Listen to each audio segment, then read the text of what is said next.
আয় হবে এখানে, ব্যয় হবে লন্ডনে, টাকা দেবে শেখ হাসিনা, টাকা দেবে লন্ডনের 100 নম্বর প্রসাদে। কি করছে কথাটা বুঝতে পারছে?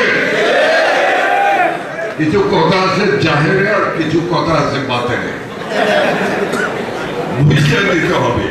যারা বড় বড় কথা বলেন, কোথায় ছিলেন বন্যার সময়? এই সিলেট বন্যার পানিতে ভেসে গিয়েছে, সুনামগঞ্জ ভেসে গিয়েছে, হবিগঞ্জ ভেসে গিয়েছে। সেই সিলেট করোনার সময় বন্যা হয়েছিল। সেই বন্যার সময় কারা কারা যেন এসেছিলেন মানুষের পাশে, মানুষের দুঃখের সময় পাশে দাঁড়িয়েছে, একমাত্র দাঁড়িয়েছে করোনাকে ভয় না পেয়ে একমাত্র আওয়ামী লীগ সভাপতি প্রধানমন্ত্রী শেখ হাসিনাকে নেড়েছে। ঠিক বললাম না বাড়াই বললাম? যে কারণে সিলেটে যে উন্নয়ন হওয়ার কথা, এই সিলেট থেকে একজন মানুষ যখন লন্ডনে গিয়ে যাবে, নিউ ইয়র্কে গিয়ে যাবে, তখন তার মনে কষ্ট লাগে। কিন্তু নেত্রী শেখ হাসিনা চেয়েছে যে এই সিলেট যেন লন্ডন নগরীর মতো হয়, এই সিলেট যেন নিউ ইয়র্ক নগরীর মতো হয়। কিন্তু কর্মকার যে ভালো না, কারিগর যে ভালো না, আর কারিগর ভালো না বলে এই সিলেট সেই লন্ডন সমতুল্য শহরে পরিণত হতে পারে না। এ দুঃখ আমার নয়, এ দুঃখ আপনার নয়। এই লন্ডনের প্রবাসী লক্ষ লক্ষ লন্ডনের প্রবাসী মানুষের দুঃখ, এই দুঃখ আমেরিকায় এই সিলেটের প্রবাসী বাঙালিদের দুঃখ। এই দুঃখ আমি 7 দিন আগে কানাডা থেকে এসেছি। কানাডার সিলেটের এই প্রবাসীদেরও একই দুঃখ। বিমানবন্দর আন্তর্জাতিক বাণিজ্য কে করে দিয়েছে?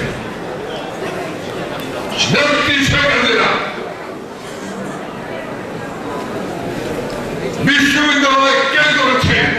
মেডিকেল কলেজ কে করেছে? আজকে ঢাকা সিলেট 6 লাইনের রাস্তা তৈরি করছে, কে করেছে? শেখ হাসিনা করেছে। কিন্তু সেই অনুসারে সিলেট নগরীতে হাঁটতে মনে হয় না যে সিলেট নগরী এক বর্ণাঢ্যময় একটি জায়গা। সেই জায়গাতেই কারিগর খতরনাক হওয়ার কারণে সেই সিলেট দাঁড়ায়নি, সিলেট মুখ উঁচু করে দাঁড়াতে পারে না। কাজে সিলেটবাসীর জন্য, এই মহানগরবাসীর জন্য একটি সুবর্ণ সুযোগ আনোয়ারুজ্জামান চৌধুরীকে নির্বাচিত করে সিলেট মহানগরকে তিলোত্তম নগরীতে পরিণত করার এইবারই একটি মাত্র সুযোগ। আমি যখন সিলেটে আসি, তারপরে যখন রাজশাহীতে যাই, তখন আমার মনটি বড় কাঁদে। আমি যখন সিলেট আসি, যখন চট্টগ্রামে যাই, তখন আমার বুক আটকে ওঠে। আমি যখন সিলেট আসি, যখন খুলনা মহানগরীকে দেখি তিলোত্তম মহানগরীতে পরিণত হয়েছে, তখন আমার কষ্ট হয়, দুঃখ হয়। কি হলো সিলেট মহানগরী? এই 10টি বছর আমাদের বৃদ্ধ রাজনীতির পক্ষের কাছে এই সিলেট মহানগর ছিল। আর সেই সিলেট মহানগরকে নেত্রী কোনদিন উন্নয়নের বৈষম্য সৃষ্টি করেন নাই। নেত্রী ঠেলে দিয়েছে, প্রধানমন্ত্রী ঠেলে দিয়েছে, কিন্তু উন্নয়ন হয় নাই। ওই খুলনা, রাজশাহী, চিটাগং, বরিশাল, তার ময়মনসিংহ, তার ধারে কাছেও নাই। কেন নাই? এর জবাব দেবে কি? এর জবাব কি রয়েছে? এর জবাব তো অবশ্যই দিতে হবে। আমার বড় হিংসা হয় আমার নেত্রী প্রধানমন্ত্রী শেখ হাসিনা আনোয়ারুজ্জামান চৌধুরীকে এত আদর করে স্নেহ করে যে মাঝে মধ্যে আমার হিংসা হয় যে এরকম আদর যদি আমাকে করতো তাহলে আমার জন্ম নেওয়ার সার্থক হতো। শুধু তাই নয়,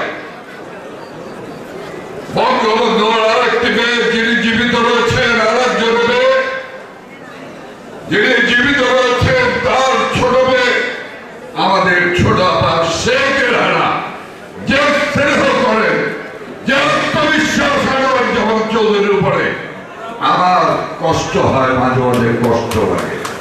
হিংসা নাই, বিদ্বেষ নাই তার জন্য আমার। সেই কারণে আমি বলতে পারি, প্রিয় সিলেটবাসী, আপনারা আনোয়ারুজ্জামানকে মেয়র প্রার্থী হিসাবে, মেয়র হিসাবে নির্বাচিত করুন। মাননীয় প্রধানমন্ত্রী শেখ হাসিনা হুঁশিয়ার দিয়ে উন্নয়নের জন্য তিরস্কারী করার জন্য ফেলে দেবে। সিলেটের মানুষ একটু দেরিতে ঘুম দিয়ে ওঠে। এখন 21 তারিখ কি দেরিতে ঘুম দিয়ে উঠবে? 21 তারিখও কি ফজরের ওয়াক্তে উঠতে পারবেন না?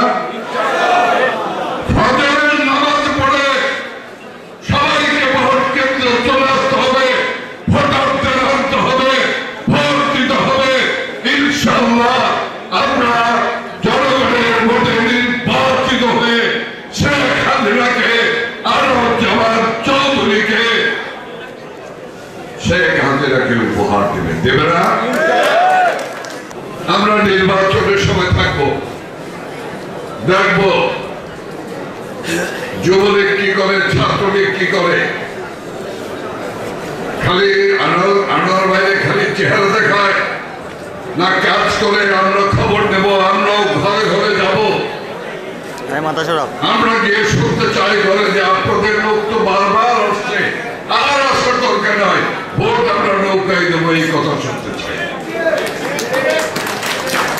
মহিলা আওয়ামী লীগ, যুব মহিলা লীগ নেতৃত্ব দিবেন, কর্মীদেরকে পরিচালিত করতে হবে। এই সিলেটে অর্ধেকাংশ ভোটের অর্ধেকাংশ হলো নারী ভোটার। আমি বিশ্বাস করি যে আজকে যে মহিলা উপস্থিতির দৈন্যতা রয়েছে, এই দৈন্যতা মহিলা আওয়ামী লীগ, যুব মহিলা লীগের নেতৃবৃন্দ আপনারা কাটিয়ে উঠবেন। আমি আর বক্তব্য বাড়াবো না। আমি বিশ্বাস করি এই যে আওয়ামী লীগের নেতৃবৃন্দ এখানে বসা রয়েছে, নাসির ওমরা, পবিত্র ওমরা পালনের জন্য গিয়েছেন, আমাদেরকে ফোন করে গিয়েছেন। মহানগর আওয়ামী লীগের সেক্রেটারি জাকির হোসেন লন্ডনে গিয়েছেন, তিনিও আসছেন। কাজে সংবাদ মাধ্যমকে বলবো, এর মধ্যে কোনো কিন্তু খুঁজে লাভ নাই, হেতু খুঁজে লাভ নাই। আমরা ঐক্যবদ্ধ, আমরা শুধু ঐক্যবদ্ধ নয়, আমরা সিমেন্টেড। আমাদের ঐক্য সুদৃঢ় ঐক্য।